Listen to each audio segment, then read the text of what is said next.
আমাদের এই একঘেয়ে বেস্বাদ জীবনকে সুন্দরময় করে তোলার জন্য আমরা কত কিছুই না করে থাকি, কিন্তু বেস্বাদ খাবারকে স্বাদযুক্ত করার জন্য এক চিমটে লবণই যথেষ্ট। কিন্তু আপনারা কি জানেন আমরা যে লবণ খাচ্ছি তাতে কি আছে আর কি নেই?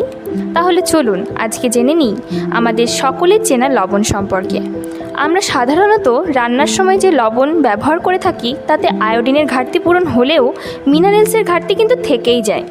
আবার অনেকে রান্নায় পিঙ্ক সল্ট বা সন্ধব লবণ ব্যবহার করেন। এই লবণে আবার আয়োডিন থাকে না। এই লবণে বিভিন্ন ধরনের মিনারেল যেমন magnesium, calcium, potassium, iron, zinc ইত্যাদি থাকে।